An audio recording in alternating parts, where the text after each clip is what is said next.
So a great welcome back students again on Vidya Bhavan Coaching YouTube channel. Good evening everyone.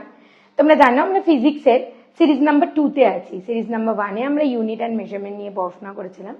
R series number 2 এ আমরা কিন্তু force and motion, যেটা খুব important for every competitive exam, GS এর একটা important portion জুড়ে আছে competitive এক্সামের জন্য, সেই চ্যাপ্টারটাই কিন্তু চুজ করেছি ফিজিক্সে। তো সেটারই আজকে আমরা ক্লাস নাম্বার 3 তে এসে পৌঁছেছি। So force and motion class number 3 তে আমরা আছি। সেই ক্লাস নাম্বার 3 তে আমরা linear momentum and second law of Newton's পড়াশোনা করব। তোমরা অলরেডি দেখেছো প্রিভিয়াস যে ক্লাসগুলো হয়েছে সেখানে classification of forces, Newton first law, inertia, এগুলো নিয়ে কিন্তু আমরা পড়াশোনা করে ফেলেছি। তো সেটারই আজকে আমরা থার্ড ক্লাসে আছি, যেখানে লিনিয়ার মোমেন্টাম আর সেকেন্ড ল অফ মোশন নিয়ে পড়াশোনা, সেকেন্ড ল অফ মোশন বা second law of Newton's in motion, সেটা নিয়ে পড়াশোনা করব। তো সবার ফার্স্ট দেখি what is linear momentum. Linear মোমেন্টামটা কি? This is nothing but the product of mass and velocity of an object.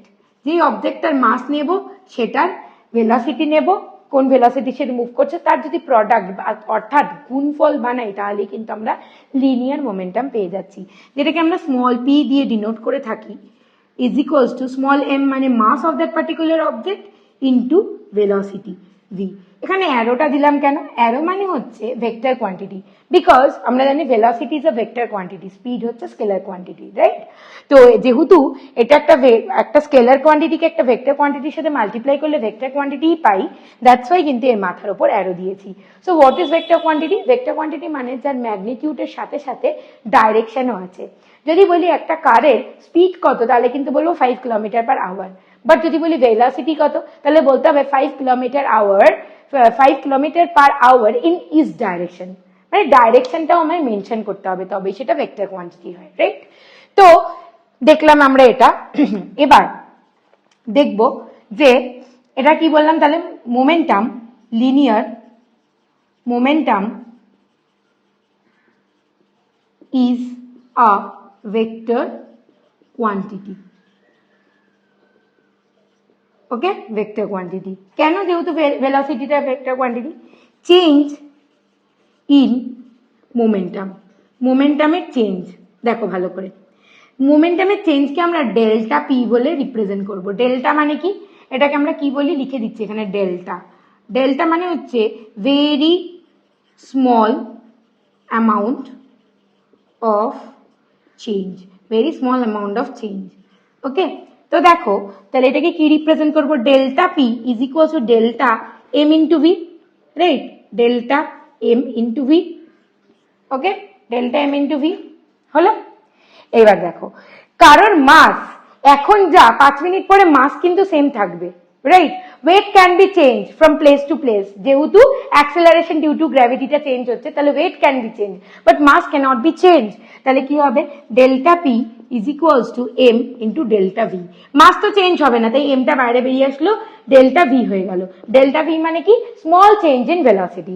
তার মানে small change in momentum completely depends upon the small change in velocity, okay? Small change in velocity করে দিলাম। তো চলো এরপর আমরা দেখব what is the SI unit for linear momentum. এক্ষুনি পড়েছি মোমেন্টাম মানে কি? মোমেন্টাম মানে P equals to M into V. তাহলে এসআই ইউনিট কি হবে দেখে নেব।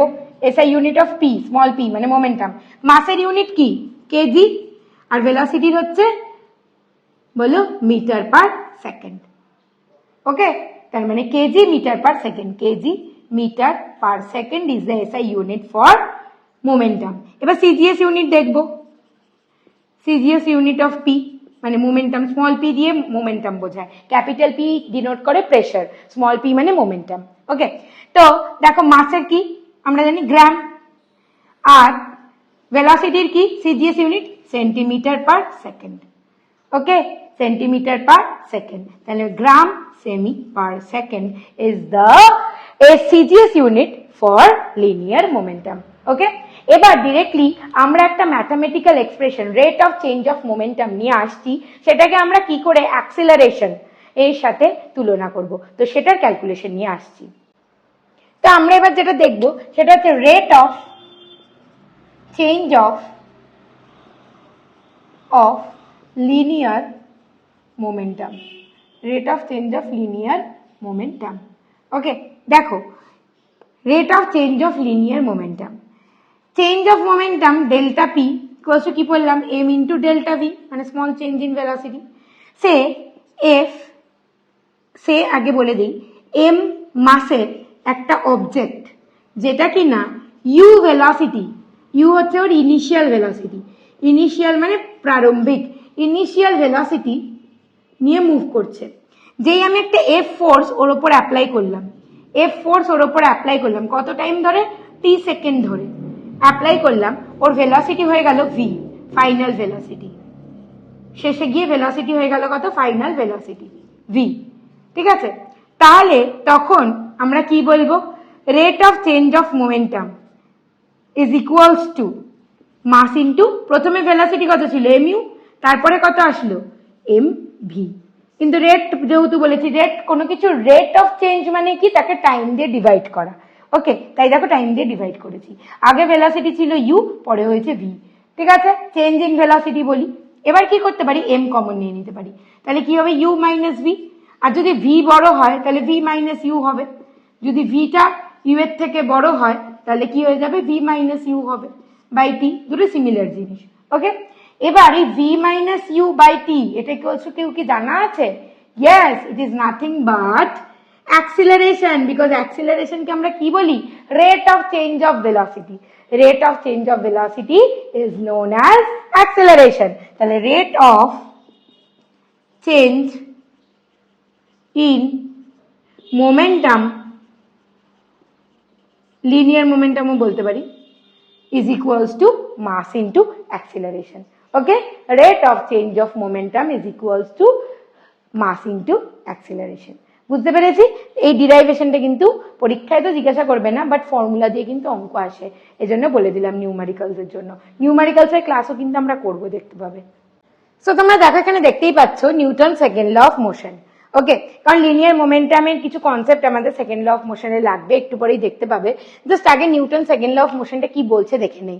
ইট states that the rate of change of momentum, এক্ষুনি দেখেছি rate of change of momentum মানে কি, delta P by T is equals to M, okay এ পরে দেখেছি, মাস ইন্টু অ্যাক্সিলারেশন। কোথা থেকে এলো সেটা বলে দিচ্ছি, M V minus U by T, সেখান থেকে এসছে। কিন্তু এখানে আর টিটা থাকবে না, কেন, কারণ ভি বাই এই যে ভি মাইনাস ইউ বাই টি মানেই হচ্ছে তোমার আমার এ, acceleration. Okay, so it states that the rate of change of momentum of a body is directly proportional to the force applied on it. যে ফোর্সটার উপর অ্যাপ্লাই করলাম, এক্ষুনি এটা ডেরিভেশনে দেখেছিলাম, তোমরা ভিডিওটা দরকার পড়ে একবার রিভাইন্ড করে দেখে নাও, যে এফ ফোর্স অ্যাপ্লাই করেছিলাম অবজেক্টটার উপর, এম মাসের অবজেক্টের উপর, সেটা বলছে এটা directly proportional to the rate of change of momentum, the rate of change of momentum মানে delta p by t. So we can say that it is proportional to m into a, কারণ এটা মানেই তো equal to ma, তাই এখানে just ma দিয়ে replace করে দিতে পারি। সেটাই বলেছে সেকেন্ড ল অফ মোশন থেকে কিন্তু আমরা এই ডিরাইভেশনটা, এই ম্যাথামেটিক্যাল ডিরাইভেশনটা পাই, যে force is directly proportional to mass into acceleration of the object. Okay, এটাই বলছে দেখো, it states that the rate of change of momentum of a body directly proportional to the force applied on it, and the change of the momentum takes place in that direction in which the force applied. বলছে যদি ফোর্সটা আমরা এই ডাইরেকশনে apply করি, rate of change of momentum এই ডাইরেকশনে হবে। Y মোমেন্টামের জন্য আমাদের ডাইরেকশনটা প্রয়োজন, বিকজ আমরা বলেছিলাম মোমেন্টাম ইকুয়ালস টু কি, mass into velocity, and velocity is a vector quantity, that's why being a product of mass and velocity, linear momentum is also a vector quantity. ওর ডাইরেকশন আছে, এই জন্যই কিন্তু বলেছে কোন ডাইরেকশনে মোমেন্টামের চেঞ্জ হবে, যেই ডাইরেকশনে আমরা ফোর্সটা অ্যাপ্লাই করব। যদি এই ডাইরেকশনে ফোর্স অ্যাপ্লাই করি, মোমেন্টামের চেঞ্জও উপরের দিকে ডাইরেকশনেই হবে। ওকে, এবার দেখো force is directly proportional to mass into acceleration আমরা কিন্তু পেয়ে গেলাম। এইবার আমাদের একটা কনসেপ্ট ক্লিয়ার রাখতে হবে, how can we get the derivation of Newton's first law from Newton second law. Newton second law থেকে আমরা কি করে ফার্স্ট ল এর ডিরাইভেশন পাই সেটার ভিডিও, মানে সেটারই একটা ছোট্ট এক্সপ্লেনেশন এক্ষুনি তোমাদের বলছি। বোর্ডটা ক্লিন করে নিই তার আগে। তো ফ্রম নিউটন সেকেন্ড ল আমরা কি বললাম, force is directly proportional to mass into acceleration.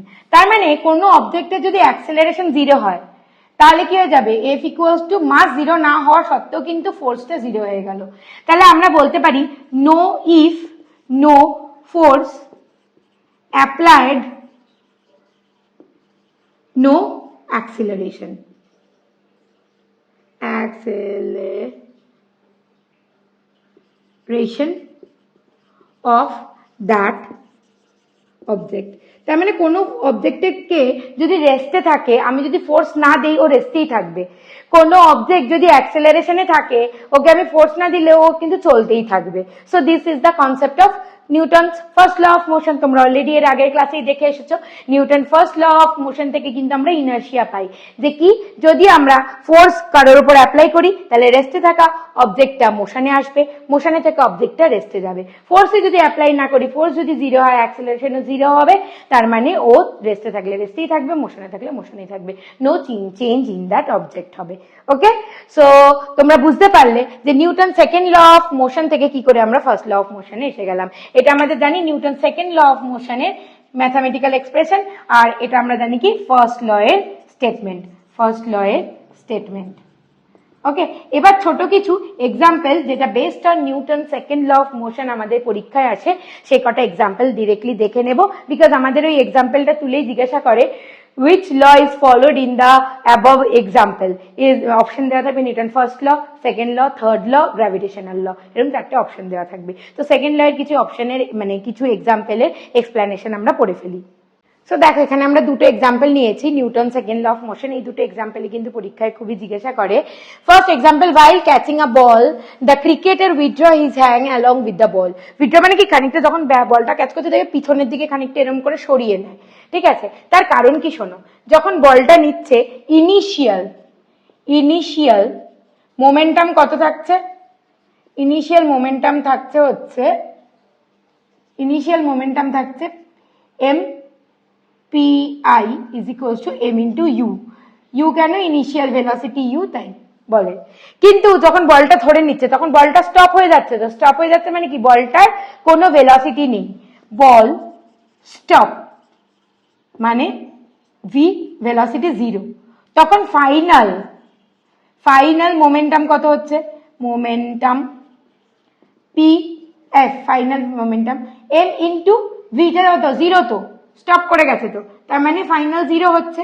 তার মানে চেঞ্জ ইন পি, মোমেন্টামের চেঞ্জ কত, আমরা জানি pf মাইনাস pi হয়, p final minus p initial, final কত 0, আর মাইনাস mu, তার মানে বেসিক্যালি মাইনাস mu পাচ্ছি। এই দেখ এই মাইনাস সাইনটাই ডিনোট করছে আমার কি, অপোজিট ডাইরেকশন। কার অপোজিট ডাইরেকশন,